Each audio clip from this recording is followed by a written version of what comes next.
আমাৰ সদৌ অসম নাথযোগী ছাত্ৰ সন্থাৰ আমন্ত্ৰণ মৰ্মে আপোনালোকে এই সংবাদমেলত আহিছে। তাৰ কাৰণে আমি আপোনালোকক সদৌ অসম নাথযোগী ছাত্ৰ সন্থাৰ তৰফৰ পৰা আন্তৰিক ধন্যবাদ জনাইছোঁ। এটা বিশেষ কাৰণত আমি আজি সংবাদমেল সম্বোধন কৰিবলগীয়া হ'ল। যোৱাকালি অসম বিধানসভাত ৰাইজৰ দলৰ সভাপতি তথা শিৱসাগৰৰ বিধায়ক অখিল গগৈ ডাঙৰীয়াই এটা প্ৰশ্ন উত্থাপন কৰিছিল যে নাথযোগী জনগোষ্ঠীৰ জনজাতিকৰণৰ বিষয়টো কি অৱস্থাত আছে। কিন্তু অতি পৰিতাপৰ বিষয় যে জনজাতি পৰিক্ৰমা বিভাগৰ মন্ত্ৰী মাননীয় ডক্টৰ ৰণজ পেগু ডাঙৰীয়াই তেখেতে উত্তৰত উল্লেখ কৰিছে যে এতিয়ালৈকে জনজাতি পৰিক্ৰমা বিভাগত নাথযোগী জনগোষ্ঠীৰ পৰা জনজাতিৰ ক্ষেত্ৰত কোনো ধৰণৰ আবেদন পোৱা নাই। তেখেতৰ এই কথাষাৰে আমাক নাথযোগী জনগোষ্ঠীক যথেষ্ট আঘাত কৰিছে, আমি যথেষ্ট দুখ পাইছোঁ। আৰু তেওঁক আজি আমি ক'বৰ কাৰণে এই সংবাদমেলখন অনুষ্ঠিত কৰিছোঁ যে আমি 2018 চনৰ এপ্ৰিল মাহত জনজাতিকৰণৰ দাবীত অসম বন্ধ দিছিলোঁ আৰু যিটো অসম বন্ধৰ প্ৰতিবেদন 22 পৃষ্ঠাজোৰা অসম চৰকাৰৰ প্ৰশাসন বিভাগে সেই সময়ত SBৰ যিসকল মুৰব্বী আছিলে তেওঁলোকে দাখিল কৰিছিলে। আৰু তাৰ তাৎক্ষণিক পিছতে সেই বছৰৰ 2018 চনৰ এপ্ৰিল মাহতেই 23 তাৰিখতে তেতিয়াৰ মুখ্যমন্ত্ৰী সন্মানীয় সৰ্বানন্দ সোণোৱাল ডাঙৰীয়াই আমাৰ লগত এক আলোচনাত মিলিত হৈছিল আৰু সেই সময়তে জনজাতিকৰণৰ বিষয়টো জনজাতি পৰিক্ৰমা বিভাগত আলোচনা কৰা হ'ব বুলি মাননীয় তেতিয়াৰ মুখ্যমন্ত্ৰী মহোদয়ে কৈছিল। গতিকে এই বিষয়টো 2018 চনৰ পৰা জনজাতি পৰিক্ৰমা বিভাগত আছে আৰু আজিৰ তাৰিখত জনজাতি পৰিক্ৰমা বিভাগৰ মন্ত্ৰীগৰাকীয়ে তেওঁ কোনো ধৰণৰ জনজাতিৰ ক্ষেত্ৰত আবেদন পোৱা নাই বুলি কোৱা কথাটো আমি সহজভাৱে ল'ব পৰা নাই।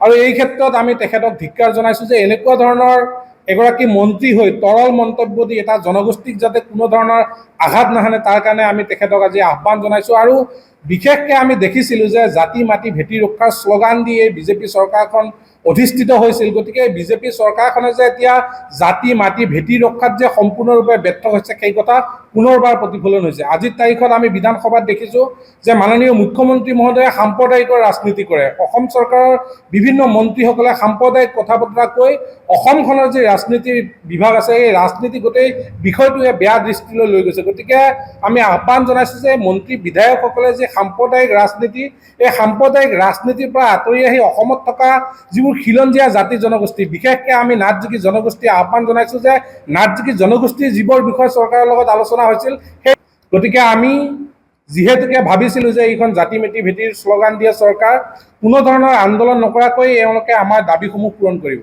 কিন্তু প্ৰকৃতাৰ্থত আমি দেখিলোঁ যে এগৰাকী মুখ্যমন্ত্ৰী মহোদয় হিমন্ত বিশ্ব শৰ্মা দায়িত্ব লোৱাৰ পিছতে 11 নৱেম্বৰ 2021 চন তাৰিখে আমাৰ কইনাধাৰত লৈ গৈ এক আলোচনাত মিলিত হৈছিলে আৰু উক্ত আলোচনাতে গোটেই বিষয়টো যিটো জনজাতিকৰণৰ বিষয় এই গোটেই বিষয়টো লিখি পেলাই তেখেতে ৰণজ পেগু ডাঙৰীয়া তেতিয়া জনজাতি পৰিক্ৰমা বিভাগৰ মন্ত্ৰী ৰণজ পেগু ডাঙৰীয়াৰ হাতলৈ লৈ গৈছিল আৰু ৰণজ পেগু ডাঙৰীয়াই আমাক 16 ডিচেম্বৰ 2022 চন তাৰিখে তেখেতে এক আলোচনাত মাতিছিল আৰু সেই আলোচনাত এই জনজাতিকৰণৰ গোটেই বিষয়টো আলোচনা হৈছিল। কিন্তু তাৎপৰ্যপূৰ্ণভাৱে যোৱাকালি তেওঁ কি ধৰণৰ লিখিত উত্তৰ প্ৰদান কৰিলে সেই বিষয়টো আমাক জনজাতি পৰিক্ৰমা বিভাগৰ মন্ত্ৰীগৰাকীয়ে আনুষ্ঠানিকভাৱে জনাব লাগিব।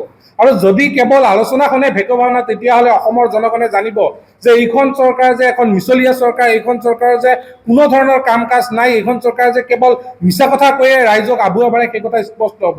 কাৰণ আলোচনাৰ নামত আলোচনা হৈছে তাৰ পিছত জনজাতি পৰিক্ৰমা বিভাগৰ মন্ত্ৰীয়ে কৈছে যে ইয়াত কোনো ধৰণৰ জনজাতি বিভাগত তেওঁলোকৰ আবেদন পোৱা নাই। এইটো কি আচৰিত কথা। অসমৰ মুখ্যমন্ত্ৰী মহোদয়ে জনজাতি পৰিক্ৰমা বিভাগৰ মন্ত্ৰীক লিখি দিয়াৰ পিছত তেওঁ কেনেকৈ এই কথা ক'ব পাৰিলে। গতিকে আমি অসমৰ মাননীয় মুখ্যমন্ত্ৰী মহোদয়ক আহ্বান জনাইছোঁ এই গোটেই বিষয়টো জনজাতিকৰণৰ যিটো বিষয় নাথযোগী জনগোষ্ঠীৰ এই বিষয়টো মুখ্যমন্ত্ৰী মহোদয়ে হস্তক্ষেপ কৰিব লাগিব আৰু অতি সোনকালে নাথযোগী জনগোষ্ঠীৰ যিখিনি দাবী এই দাবীখিনি পূৰণ কৰিব লাগিব। বিশেষকৈ আমি আজি এই সংবাদমেলত জনজাতি পৰিক্ৰমা বিভাগৰ মন্ত্ৰীগৰাকীৰ বিৰুদ্ধে আন্দোলনৰ কাৰ্যসূচী ঘোষণা কৰিম। আমি আন্দোলন কৰিম, কিন্তু আজিৰ তাৰিখত সেই আন্দোলনৰ কাৰ্যসূচী স্থান আৰু তাৰিখ সময় আমি কোনো ধৰণৰ ৰাজহুৱাকৈ আজি আমি ঘোষণা নকৰোঁ। সোমবাৰৰ পৰা আমাৰ এই যি আন্দোলন এই আন্দোলন ধাৰাবাহিকভাৱে চলিব। ক'ত চলিব কেনেকৈ চলিব আপোনালোকক সময়ত সংবাদকৰ্মীসকলক সংবাদ বন্ধু বান্ধৱীসকলক জনোৱা হ'ব, কিন্তু কোনো ধৰণৰ প্ৰশাসন কোনো ধৰণৰ চৰকাৰক আগতীয়াকৈ জনোৱা নহ'ব। যিহেতুকে এই চৰকাৰখনে কোনো ধৰণৰ গণতান্ত্ৰিক আন্দোলনেই হওক বা যিবোৰ আন্দোলন সেই আন্দোলনবোৰক নৎসাত কৰিছে তেওঁলোকে আন্দোলন কৰিবলৈ নিদিয়ে। গতিকে আমি চৰকাৰখনক অৱগত নকৰাকৈ আমি তাৎক্ষণিকভাৱে অহা সোমবাৰৰ পৰা আমাৰ গণতান্ত্ৰিক সংগ্ৰাম অব্যাহত থাকিব আৰু এই সংগ্ৰাম জংগী হ'ব। এই সংগ্ৰাম জংগী হ'ব, এই সংগ্ৰাম কোনো ধৰণৰ গণতান্ত্ৰিক প্ৰক্ৰিয়াত নহয়, এই সংগ্ৰামত যিকোনো পৰিস্থিতিৰ সৃষ্টি হ'ব পাৰে, শদিয়াৰ পৰা ধুবুৰীলৈকে এই সংগ্ৰাম অব্যাহত থাকিব।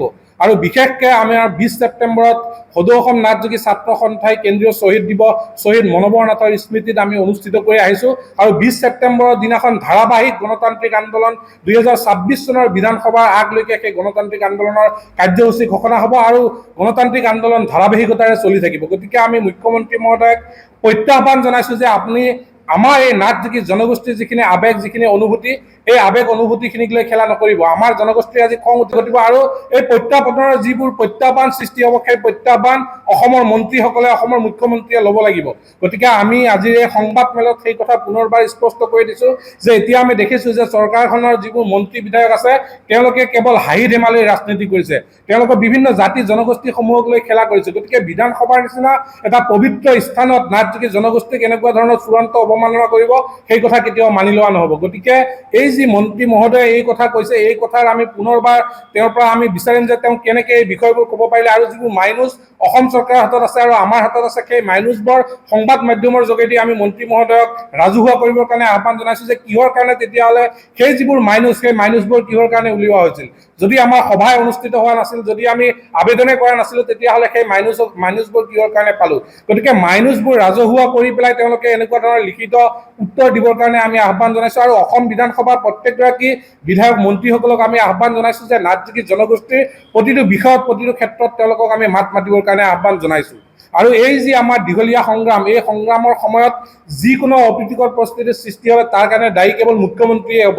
আমি কোনোদিনো আমি মিঞা ৰাজনীতি নকৰোঁ, কোনোদিনো আমি সাম্প্ৰদায়িক ৰাজনীতি নকৰোঁ। আমি অৰাজনৈতিকভাৱে আমাৰ যিবোৰ জনগোষ্ঠীয় দাবী, সেই দাবীসমূহক লৈহে আমি সংগ্ৰাম অব্যাহত ৰাখিম। ইয়াত গণতান্ত্ৰিক সংগ্ৰামো হ'ব আৰু অগণতান্ত্ৰিকভাৱে সংগ্ৰাম হ'ব। অহা সোমবাৰৰ পৰা নিশ্চিতভাৱে আপোনালোকে দেখিব যে অসমৰ বিভিন্ন প্ৰান্তত আমাৰ ছাত্ৰ সন্থাৰ কৰ্মীসকলে কেনেকুৱা ধৰণৰ জংগী আন্দোলন গঢ়ি তোলে, তাৰ কাৰণে মুখ্যমন্ত্ৰীক সাজু হৈ থাকিবলৈ আমি আহ্বান জনাইছোঁ।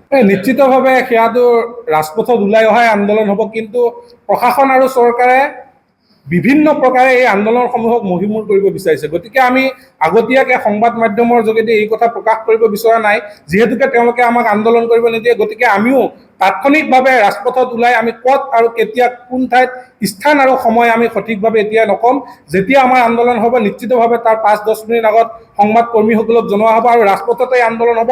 পুত্তলিকা দাহ হ'ব, মুখ্যমন্ত্ৰীৰ দাহ হ'ব, ৰণজ পেগুৰ দাহ হ'ব, আন আন মন্ত্ৰী বিধায়কসকলৰ পুত্তলিকা দাহ হ'ব, এই কথা স্পষ্ট।